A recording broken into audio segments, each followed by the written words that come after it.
This demonstration is about cyber deception as a service across FLUIDOS domain. In this example, we target a use case in which the owner of a cloud infrastructure located in Rome wants to extend its cluster capabilities by acquiring a portion of a remote cluster, let's say the 50% of the available computing resources from Zurich. By leveraging FLUIDOS, the owner of the Rome cluster will see a continuum across local and remote resources, and he will also get the advantages of the cyber deception as a service feature from the Zurich domain, so as to take the benefit of it and protect the running workload. At this point, a cloud-native application distributed across the two domains is transparently protected by decoys running in the remote cluster, which are created out of the original application components in order to intercept a possible malicious attack. When one of the decoys intercepts a possible attack, it reacts, increasing the cyber deception surface by allocating more decoys with the scope of study the attacker behavior and slowing down its malicious activities. Let's now jump into the real demonstration. In our use case, we will use a web-based e-commerce application which consists of 11 microservices. It is a famous cloud-first demo application available on GitHub. You can see in this diagram the various components and the communication flow across them. In the following screen, you can see on the top in yellow the workload running in the Rome cluster, and in green those running in the Zurich cluster. As you can see, no applications are installed in both clusters right now. The terminal at the bottom left will be used by me in order to interact with the demo and with the clusters, while that one in the right presents the logs of the Cyber Deception Manager. I will now deploy all the 11 components of the online boutique application.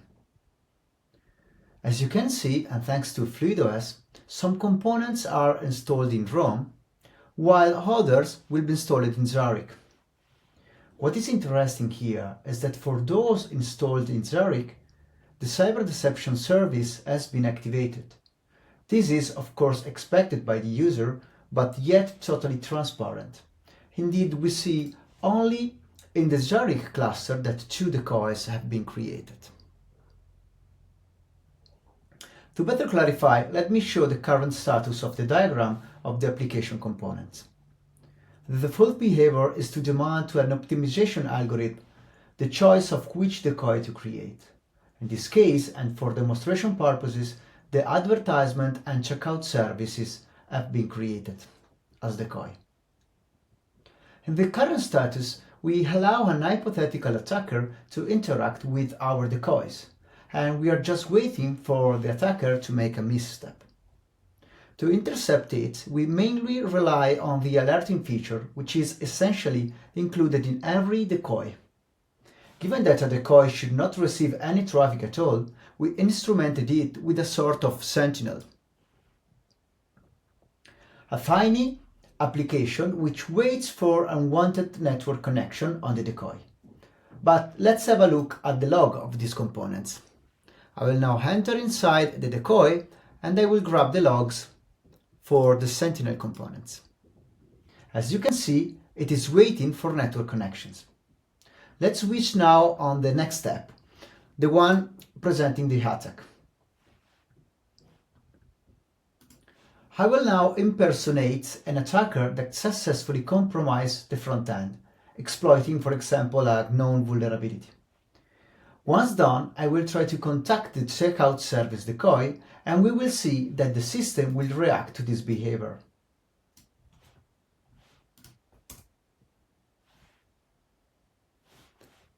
I'm entering inside the front-end container, and with this command I will send a network connection to the decoy. The sentinel on the top will intercept a connection attempt on the decoy, and it will send alerts to the Decepto Manager,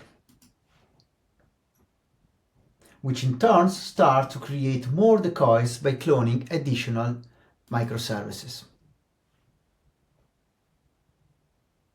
To better clarify, let me switch again to the diagram.